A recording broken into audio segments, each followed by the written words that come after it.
Hi, everyone. I'm Sunny. I'm Rachel. And I'm Rox. And this is Literature on the Rocks. Book club. It's a book club. And Rox, we sound can you say one. book club? Book club.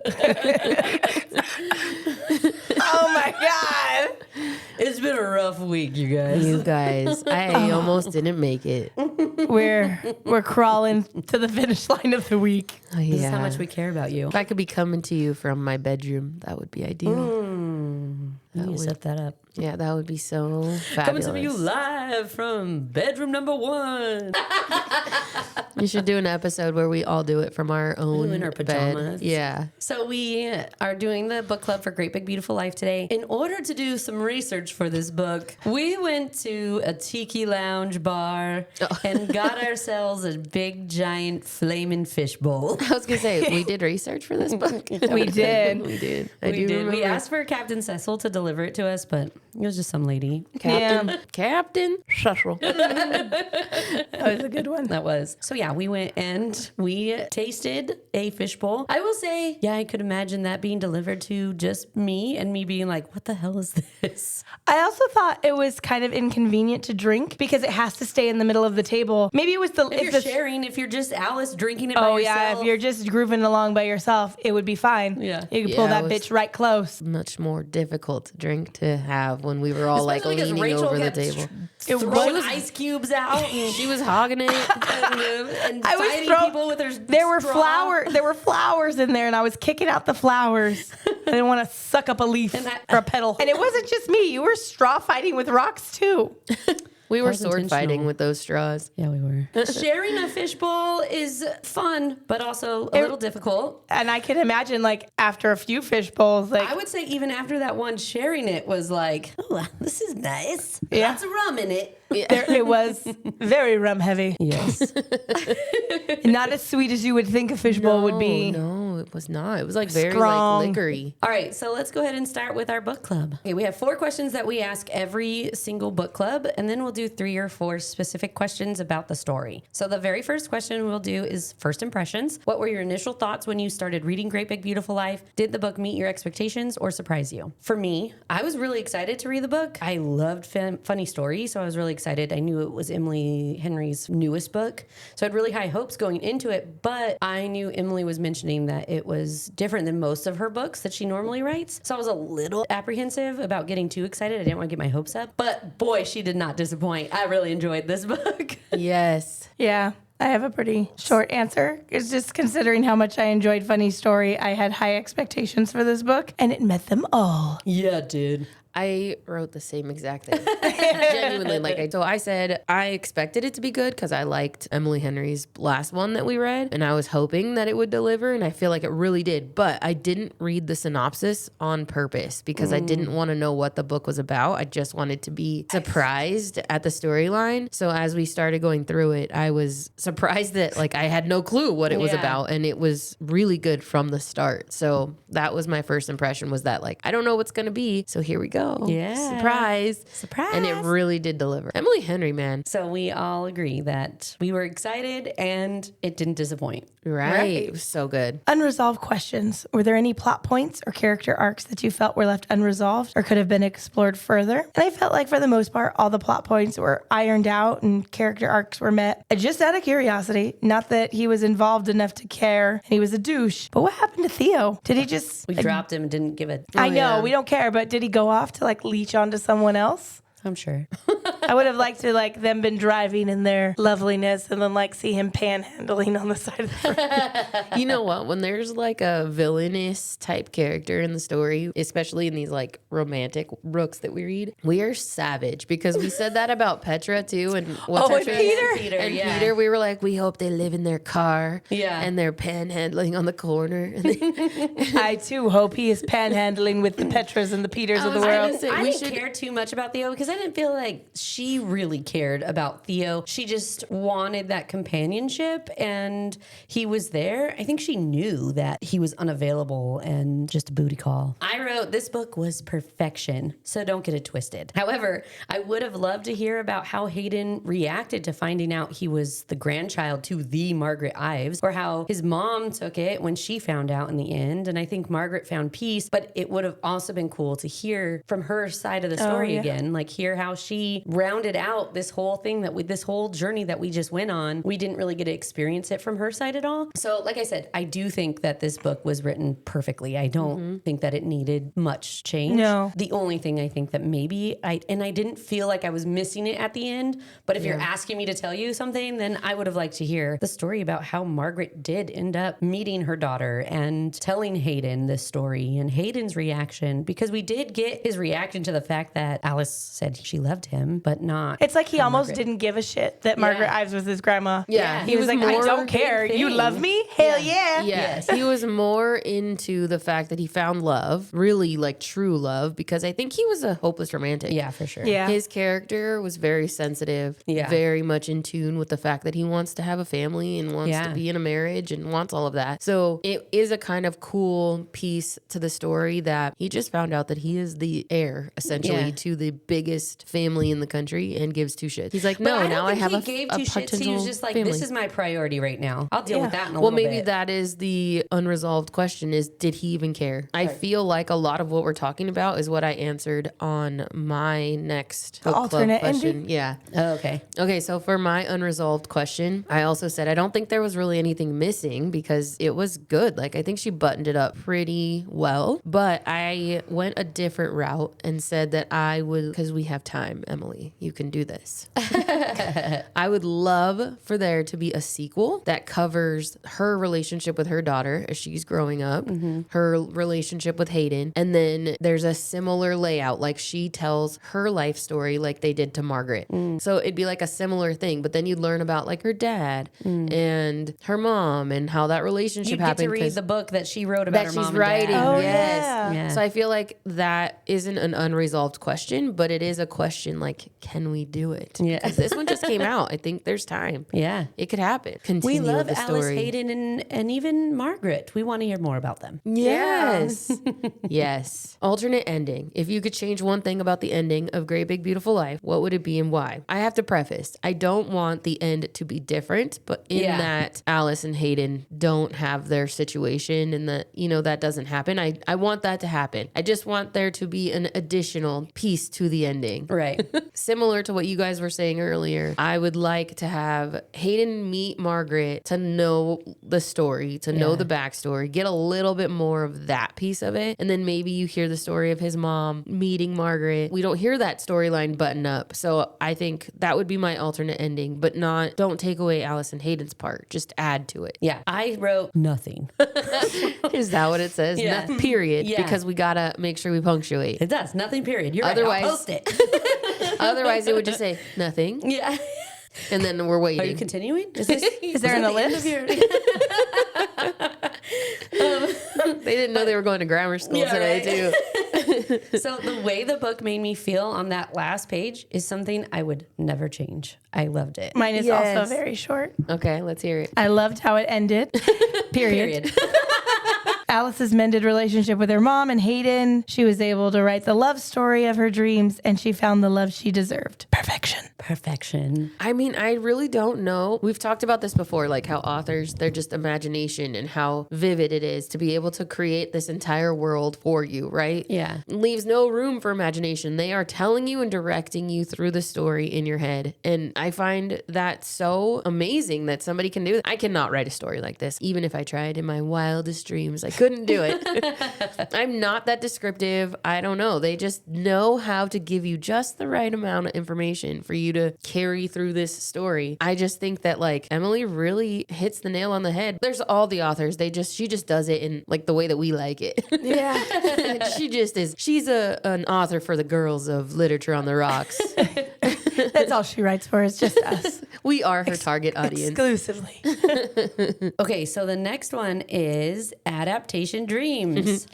If Great Big Beautiful Life were to be adapted into a movie or TV series, who would you cast in the main roles? So I cast Margaret, Alice, and Hayden. That's who I have. I went ham, Yeah, you and I did. have Alice, Hayden, Cecil, and Margaret. Oh my gosh, that was wild. That's wild. And Margaret, both in her youth and current state. You really took the casting director role seriously I this did. time. Well, and because I was appreciate it. imagining them as I was reading the book. Like, Oh, this yeah. was the first one where I pictured people Yeah. while I was reading, and I was like, I got to do it. Yeah.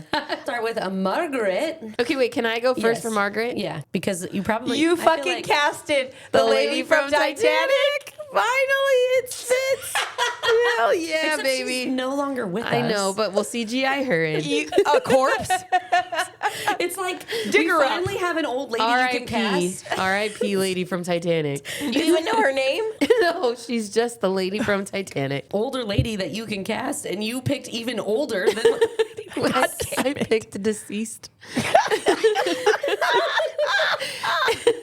But it fits. You like it challenge accepted. Yes, I want the lady from Titanic. The lady from Titanic, I believe's name is Gloria Stewart. Okay. She died in 2010. She was So recently. She was 100 years old. When she died. So I she's, think she's she did 115 if she was still alive. Nope. Perfect. Oh, yeah. So Perfect. someone who's 81, you casted someone 30 years their Perfect. senior. Very She on brand is for you. The exact envision of Margaret. She is chef's kiss to Margaret's role. Well, you did that so And you then- could pick, huh? She was, yeah. Yeah. Yeah. No, I just She was genuinely a- wanted to cast her. As I was hearing that it was Margaret, I was like, yes, lady from Titanic. Literally, it was chapter 2. It was like, lady from Titanic. That's who you were picturing the whole time. Yes. Who did you pick? I couldn't decide between two people. Okay. I do have another realistic one Okay, in my well, head. share it. No, you go, Oh. and then I'll tell you if you guys Sweet picked Jesus. in that area, and then I'll give it to you. I couldn't decide between Meryl Streep or Glenn Close. I had Meryl Streep is who I was thinking was the other option. I do love Meryl Streep. When I pictured her, because she was like out in her workshop and she was driving this airboat around, I just typed in a new name, so I'm gonna I see. pictured Diane Keaton. That's who I put. Yeah. That's who I wrote. That's who I literally- envisioned. Yeah. Oh, Diane Keaton is a good one too. I did cast young Margaret. Oh, yeah. And I casted Saoirse Ronan. Oh yeah, I know who you. I think I know who you're talking about. That's That's a who I good young Margaret. I think. Okay, so who are we casting for old Margaret? You get to pick fucking. Well, Meryl no, okay. Streep, Glenn Close, or Diane I like Keaton. all of them. I know. Meryl I Streep, think I like them all too. Glenn Close. Okay, I don't envy you. no to Glenn Close. I think I like Meryl Streep or Diane Keaton the most. Okay, because here's my justification. The way I imagine Diane Keaton is she plays like a really good, like goofy, funny, silly Yes, I agree with type that. character. And Meryl Streep envisioned just sassy and just like kind of Devil Wears Prada. yeah, very sassy-ish. And I feel like Margaret is witty and can be direct. So I'm gonna go Meryl Streep. Okay. Let's do Alice. Okay. Mine is going to be incredibly controversial. Oh my God. She is definitely young, but I just feel like she's got the right smile for it. I cast Bailey Madison. I thought that when I was picturing her, she was maybe 27, late 20s. I didn't think she was in her 30s, but now I do think she's definitely more mature and still has that bright personality that I really liked. From a like bubbly, upbeat, bright Yes. personality, I could see that. She kind of has a baby face. She is a little. I picked Blake Lively because I feel like I envisioned like a taller, You picked the most lanky- controversial. Yeah. Well, on socials, you picked the most controversial, Yeah, but I know, but I do really like her as an actress. actually just like her.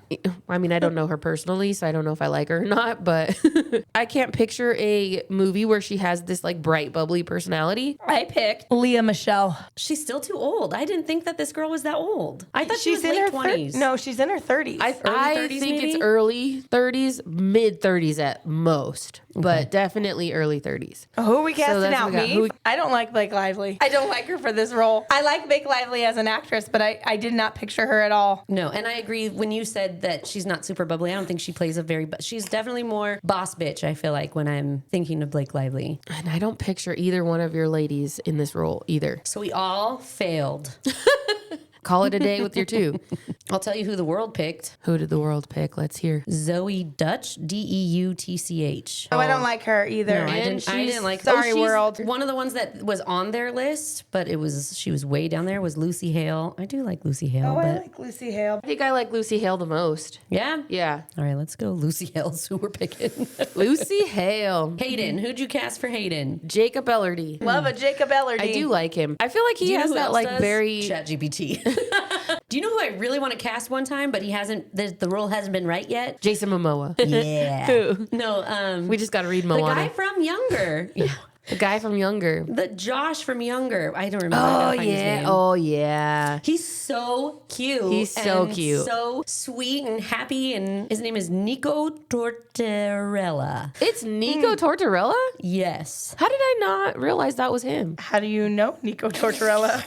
You guys go way back? Him, I do know personally. I'm just kidding. Who did you pick for Hayden? I picked Luke Benward. And honestly, couldn't tell you anything he's been in, but he's dating the girl from Modern Family. And I felt like he had a good look to him. Okay. He's a good age. He's handsome. He's not too like bubbly. He could be stern faced and kind of hard exterior. I don't know how you're going to feel about mine. Chris Evans. Oh, He might be too old. yeah. He's 43. I think you picture these people way older than I pictured them. It says they're in their 30s. okay. He could be a younger version. Yeah. We could CGI him. You don't need to CGI No, I don't him. think you need to CGI No, him. I I know, think I'm he does just look kidding. kind of young, or he has like a younger. He's got a youthful face. There we go. youthful. So we had Jacob Elordi. We had Chris Evans. Oh, you're Chris Evans, and then we had who? Luke Benward. All right, I'm assuming you guys are casting me out. No, actually, I It don't. sounds like you're fucking I me don't- over all of them. I don't love Chris Evans. How did I know? I don't hate Chris Evans though. Are we gonna be in an impasse this whole For all of them. time? If I Well, if she doesn't like it, who are you voting off? I'll just say I don't mind Jacob Elordi. Yeah, I'll pick Jacob Elordi. I was gonna say I like Chris Evans. I like Jacob. I think Sonny's was a little like he had too much of a baby face. Ooh, I got one. And then I get Cecil. Oh, yep, you get Sam. Stanley Tucci. Ooh, Stanley Tucci's a I've good. been waiting to fit his tooch in here. Good old Cecil. Okay, so who are our ice drops? Margaret is Meryl Streep. Alice is Lucy Hill. Hayden is Jacob Elordi. And Cecil is Stanley Tucci. Yeah, that is a star-studded cast. Tooch. Dual timelines. The story unfolds through both the present day and Margaret's past. How does this structure affect your engagement with the narrative? Did it enhance or hinder your understanding of the characters and their motivations? And I wrote, the intertwining timelines added an element of suspense as it paused one and entered the other, and I felt like it added more depth to the plot and characters. And I usually enjoy narratives that flux between two or more timelines. Yeah, I think I agree. I think there were even times when I was like, why did you leave off here? That's okay. Yes, that's what I was gonna say. Was my answer was that it was leaving you on cliffhangers more often than I wanted. Yeah. and it would be like, oh, Hayden and Alice are really getting into it right now, and then it'd be Yeah. like their story. I'm like, damn it. Yes, yeah. This was not It a was good in time. their mouth. Why did you pause here? This was not a good time to switch to the media story. Yeah, like, right, yeah. And then sometimes it would switch to a media part of the story or a part of Margaret's story that really wasn't all that interesting. Mm-hmm. So it was like, yeah, although this is good, it's not as good as what we were just Right. rating. Yeah. Yeah. Or the storyline that you were just Like, I miss telling. it. Yes. So And there were get it times over when with. it was both, right? It was like, ooh, I'm really into this Hayden and Alice part. Yeah. And then it would switch timelines and you're like, no. But then you'd get to the end of that and you're like, oh, no, I'm really into the Margaret part. Yes, Right? yes. Yeah, totally. Which, if you think about too, now she's literally writing two stories in one. That is wild. She's good. What a talent. But yeah, that's what I said in my dual timelines was that it would stop on a cliffhanger more often than I wanted it to. Yeah. But both timelines were good. I think they both gave a different emotion, a different perspective that was captivating. Each story had its own benefit and they tied together nicely. But some of the transitions, I was like, dang.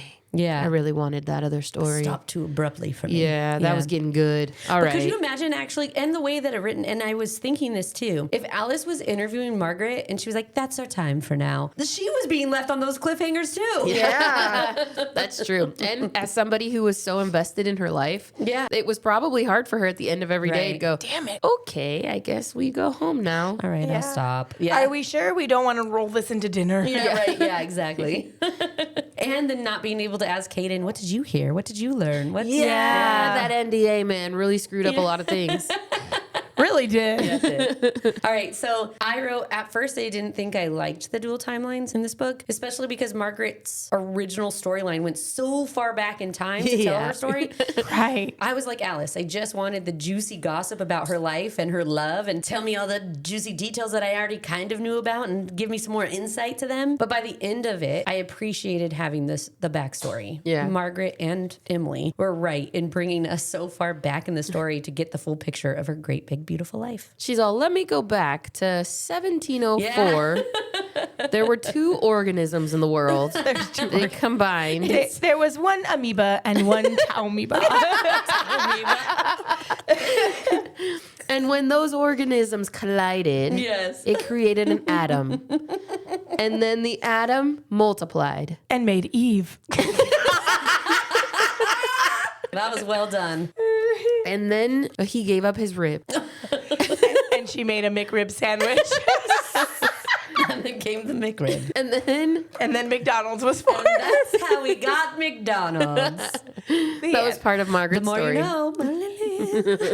Reading Rainbow.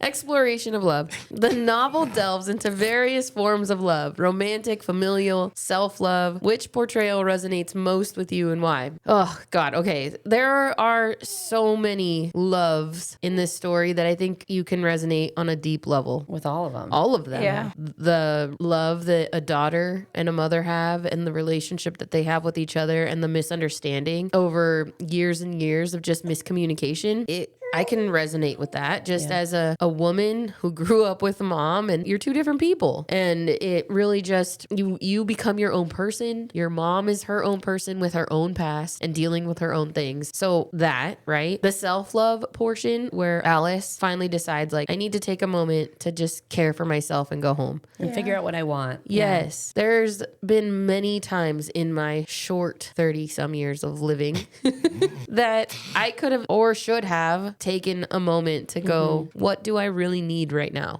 I can count on one hand how many times I've actually done it. Yeah. And when she takes that moment, because literally her world imploded, it was a moment where I could just, my heart broke for her because I knew what that felt like. Nothing is really going your way. You don't know which way is up or down anymore. Right. And you just need a minute. Luckily for her, she had her mom to go to and be able to be like, Mom, just let me sleep in my room for a minute. And her mom gave her that space, right? Even though their relationship was not great. Yes. And that's the other thing, is the relationship the mom had, where it's like maybe their relationship is strained. I guess in her mom's perspective, it wasn't. She didn't see it that way. She didn't see it as a strained relationship. She knew that there was differences. Yeah. She always loved her. Yeah. She knew that. She didn't realize that her daughter wasn't feeling the love that she wanted, right? What her love language kind of thing. 2 parts. To be able to go to your mom knowing we don't really get along all that well. I don't normally feel comfortable around you, but I just need my mom. It's still a safe space. Yes. Right? Yeah. That was one thing. And then for her mom to just go, yeah, sure, come over. And then to give you that space, because I don't know, if I could have done that as a mom, I'd have been like, okay, honey, tell me what's going on. Yeah.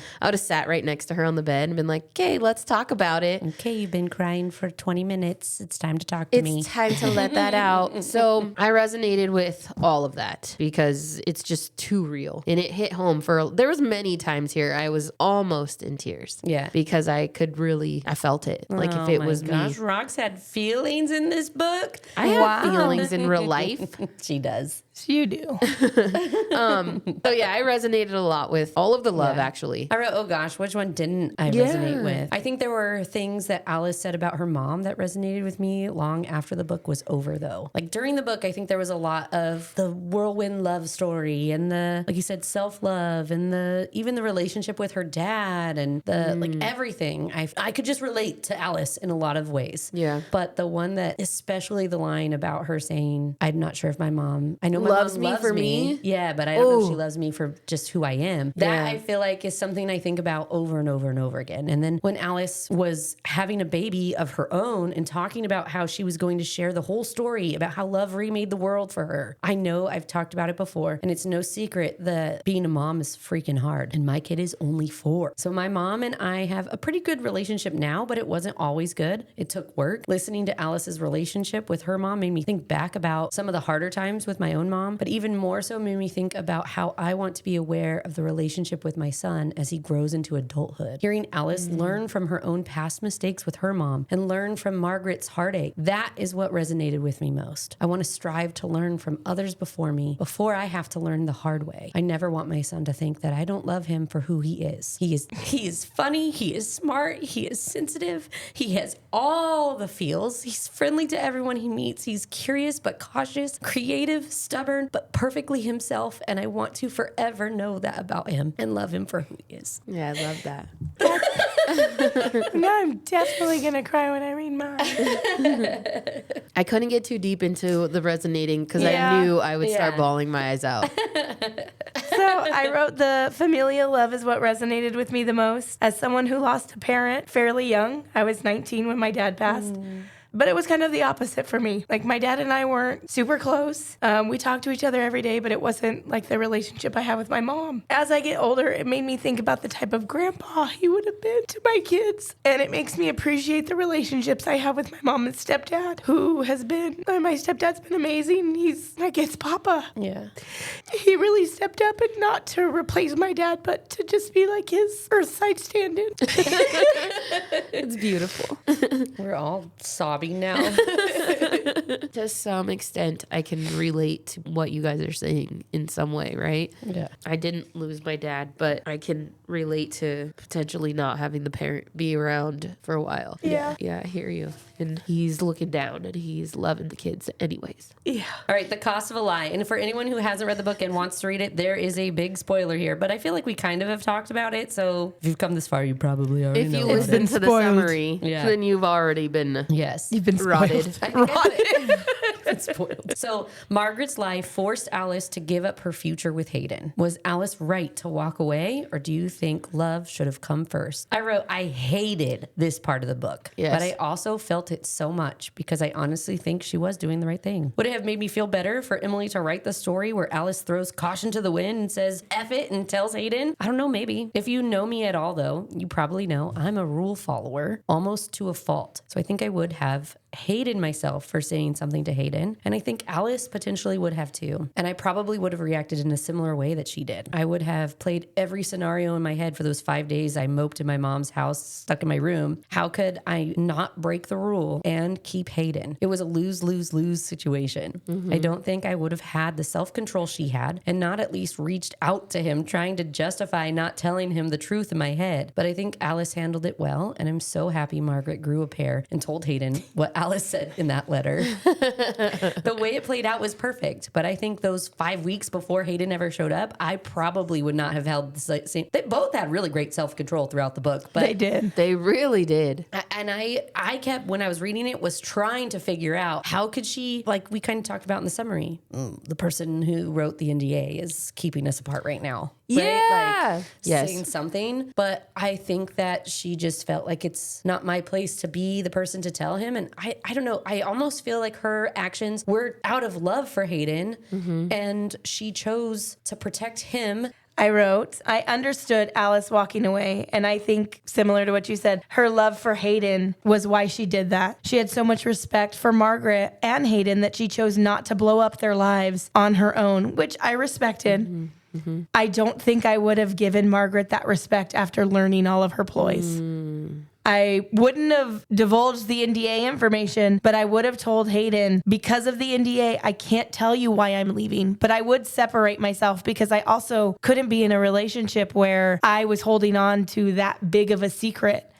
So I would be able to tell him, like, I can't tell you why I'm upset. I just know that I love you and I need to take time away, but I legally cannot tell you. Yeah. Go talk to her and then come back to me, baby. Yeah. Pew, pew. Pew, pew, pew. Yeah, I agree. I think, okay, as somebody who I talk a lot about this at work, and then it kind of resonates in my personal life in that, like, your integrity is everything. And which to me is, you know, like what you do when nobody's around, or how you handle yourself when those that matter to you aren't watching, and things like that. Yeah. I feel like Alice had a very similar moral. Her integrity was important. And so she had to walk this line of, I know what the right thing to do is, no matter how much it hurts, I'm going to do that right thing. Yeah. Because that's what I'm supposed to do. Right. And so I think it's so hard, because I don't know that I wouldn't have divulged even just a little bit of more information, so that there was more that happened between me and Hayden. So that Hayden wasn't just like, what? So I don't just went wrong? disappear. Yeah. I would have, similar to your point, I would have been like, I can't physically say anything because we're bound by contract. So who wrote that contract? And then figure it out. Then come talk to me once you've talked to that person. Go do some deducing. Yes. Instead, she just says, I can't tell you. And then just leaves. Right. Like, gives him nothing. She didn't even do that. Like, she picked a fight and then was like, we can't be together. Bye. And he really just thought it was because he stepped out of the book running or whatever. And so he's assuming honestly, all of these she things. She did tell him, I would never be able to forgive you for that. She did. And because of his previous relationship, he's not wrong to think like, oh, I fucked this up. Again. Yeah. It's over a job again. She really didn't love me for me. Which is kind of shitty, because she sort of put all of these things on him, left him to assume all of these things. Yeah. Somebody that you loved, I wouldn't want to do that to. I would just tell them, I love you so much that there's so much I can't tell you. And I think you need to go do some soul searching and come talk to me after. And then we can maybe work it out. Yeah. So I would be towing that integrity line of, I know what's right and I know what I should be doing, but I also know how I think it would be best for both of us. So I'm going to try to walk tiptoe. Yeah. Yeah. I think I wouldn't have just walked away. Yeah. I couldn't have. And the whole time I wanted to be like, just tell him something for him to understand what's going on. But I gotta hand it to her, man. Her integrity was strong. Strong. Yeah, sometimes I think I kind of agree. Like, her integrity was definitely strong. She had some good self-control, but also the decision was to completely alter the rest of your life by keeping the secret, or try to hint to him to figure it out. Well, and that's why I would have been like, you just need to investigate that NDA. Right. Yeah. I'm not telling you why. Tell you. I'm not explaining that there's anything really there for you to learn. I'm just saying that this NDA is holding us back. I'm going to start saying the letters of the alphabet, the ones that I leave out. Those are the ones you need to look at. And then you can word scramble them together. You know what? We're going to play Hangman, and then you're going to No, you've been hung for 8 letters now, but keep going, man. I gave you a breath of life. I'm just going to keep adding stairs underneath him now. Man just will not die. He has 43 fingers on that left hand.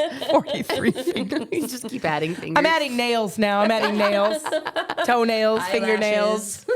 All right, well, so that's a wrap on this episode of Literature on the Rocks. Thanks for listening to our book club episode of Great Big Beautiful Life. Join us on our next episode, where we're going to deep dive Project Hail Mary by Andy Weir. It's a good one. If you had as much fun as we did, make sure to subscribe so you never miss an episode. We're here for you every Wednesday. Yeah. And while you're at it, rate and review us. It helps the other book nerds and booze lovers find us. Let's be real. We love reading your feedback almost as much as our books.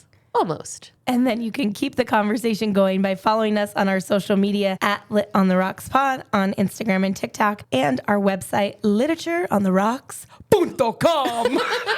Did you say .com? Yeah, I .com. was waiting for you to go .com, because that's how you usually do it. Yeah, I went. You went hard, punto. Yeah, you did. Until next time, may your TBR be long and your cocktails be strong. Cheers. Toodaloo. Bye.